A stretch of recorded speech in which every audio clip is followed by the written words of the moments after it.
News কক্ষয় তোমাদের সবাইকে স্বাগত। ইসরায়েল লঞ্চ করেছে wings of dawn operation Delhi to Tel Aviv, অর্থাৎ ইসরায়েলের রাজধানী তেল আবিব, সেখানে কিন্তু অপারেশন লঞ্চ করেছে দিল্লি টু তেল আবিব। কেন লঞ্চ করেছে উইংস অফ ডন, কেন লঞ্চ করলো, কি কারণে লঞ্চ করলো, আমাদের আজকে হচ্ছে এটা টপিক। তাই চলো আমরা দেখিনি। দেখো, তোমরা দেখো রিসেন্ট দেখেছো যে এখানে আমাদের রাজ্য আছে মণিপুর, ঠিক আছে, এই যে নর্থ ইস্টের যে অঞ্চল মণিপুর মেঘালয় এই জায়গা, এখান থেকে তোমার কিছু সম্প্রদায়ের মানুষকে ইসরায়েলে নিয়ে যাচ্ছে তেল আবিব, সেখানে পুনর্বাসন করা হচ্ছে। কোন সম্প্রদায় সেটা আমরা দেখিনি। চলো দেখো, উত্তর পূর্ব ভারতের বেনি মেনাসে বলে যে সম্প্রদায় রয়েছে এই নর্থ ইস্টে, মণিপুর মিজোরাম মেঘালয় এই যে জায়গাগুলো, বিশেষ করে মণিপুর মিজোরামে আর কি, এই যে অঞ্চলগুলো, এখান থেকে ইসরায়েলে নিয়ে যেয়ে পুনর্বাসন দেওয়া হচ্ছে। কোন সম্প্রদায়? বেনি মেনাসে সম্প্রদায়। দেখো কতজন জনসংখ্যা বর্তমানে এখানে এই সম্প্রদায়ের আছে এই মণিপুর মিজোরামে, প্রায় 10,000। ঠিক আছে, দেখো এরা দূরে থাকতে পারে, এরা ইসরায়েল থেকে দূরে থাকতে পারে, কিন্তু আজও এরা কিন্তু, দেখো ইসরায়েল তোমরা জানো ইহুদি ধর্ম, সেখানে কিন্তু ধর্মর দিকে তারা কিন্তু দৃঢ়ভাবে সংযুক্ত এবং তারা ধর্মের প্রতি খুবই পালন করে থাকে, ধর্ম দিকটা আর কি। দেখো ইহুদি প্রবাসী সম্প্রদায় থেকে ভৌগোলিকভাবে বিচ্ছিন্ন হয়ে বসবাস করা সত্ত্বেও তারা কিন্তু প্রাচীন যেসব ধর্মীয় ঐতিহ্য রয়েছে তারা কিন্তু আজও মেনে চলে। তাই দেখো ইসরায়েল কিন্তু লঞ্চ করে দিয়েছে operation wings of dawn, launch করে দিয়েছে। দেখো দিল্লি টু তেল আবিব এখানে নিয়ে যাচ্ছে, পুনর্বাসন দেওয়া হচ্ছে। দেখো প্রথম পর্যায়ে 250 জনকে নিয়ে যাওয়া হয়েছে আর কি ওখানে, ঠিক আছে। প্রতি বছর 1200 জনের টার্গেট, যে 1200 জনকে নিয়ে যাওয়া হবে, এভাবে মোট 10,000 জনকেই সেখানে ইসরায়েলে পুনর্বাসন দেওয়া হবে। এবার দেখো ইসরায়েল তো কিছু না কিছু একটা ভাবনা চিন্তা করেছে, এমনি এমনি তো নিয়ে যাবে না, অনেক তো খরচ আছে।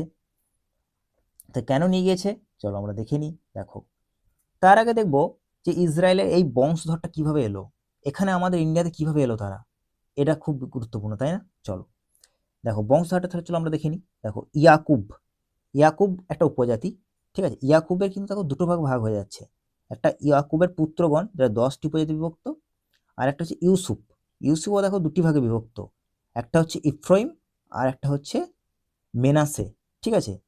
এই মেনাসে সম্প্রদায় এই যে 12টি বিভাজনে ভাগ হয়ে গেছিল তার মধ্যে কিন্তু এটা একটা অন্যতম, এই মেনাসে সম্প্রদায়টা আমাদের নর্থ ইস্টে অর্থাৎ মণিপুর, কিন্তু এই সম্প্রদায়টাকে দেখা যায়, এরা বাস করে এখানে।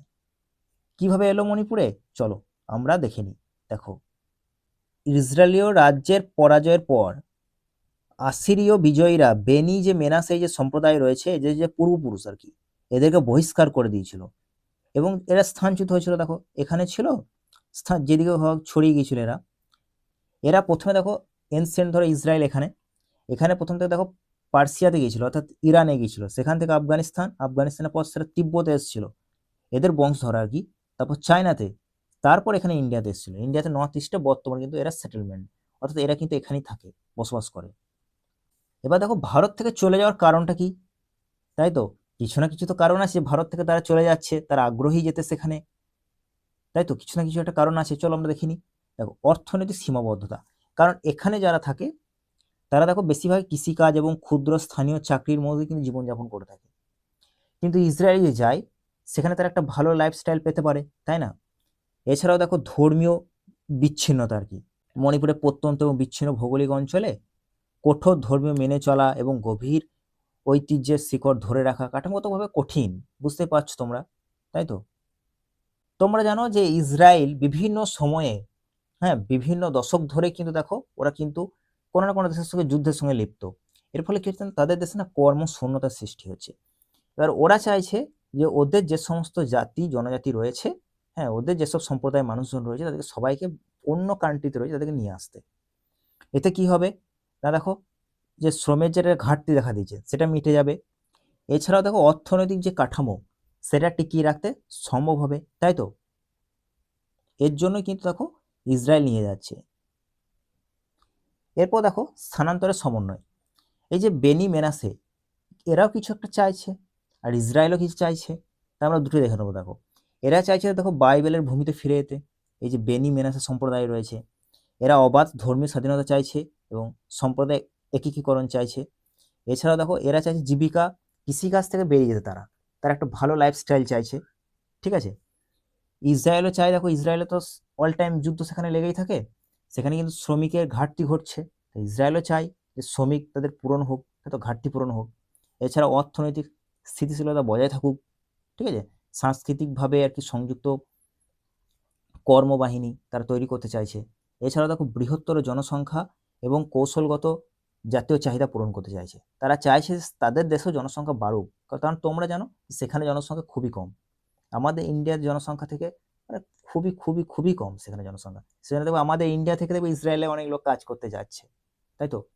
তাই এই বিভিন্ন কারণের জন্য আর কি ইসরায়েলে চাইছে তাদের সম্প্রদায়কে দেশে ফিরিয়ে আনতে, যাতে তাদের শ্রমিকের ঘাটতি পূরণ হয়। এছাড়া সাংস্কৃতিক একটা যে সম্পর্ক রয়েছে, তাদের ধর্মীয় সম্পর্ক রয়েছে, সেটা বজায় থাকুক, বজায় রাখতে চাইছে তারা, তাদের পুনর্বাসন দিতে চাইছে। আর বেনি মেনাসে যে সম্প্রদায় রয়েছে, এরাও চাইছে বাইবেলের ভূমিতে ফিরে যেতে এবং তাদের অবাধ স্বাধীনতা, ধর্মীয় স্বাধীনতা এবং কৃষিকাজ থেকে বেরিয়ে তার একটা ভালো লাইফস্টাইল পেতে আর কি। ইসরায়েল এর উইংস অফ ডন অপারেশন সম্পর্কে তোমাদের একটা ছোট্ট তথ্য দিলাম। এই ধরনের তোমরা যদি নিউজ ইনফরমেশন আরও পেতে চাও, তাহলে অবশ্যই চ্যানেলের সঙ্গে জুড়ে থেকো, আর ভালো লাগলে অবশ্যই চ্যানেলটাকে সাবস্ক্রাইব করে দিও। দেখা হবে নেক্সট এই ধরনের ইনফরমেটিভ ভিডিও।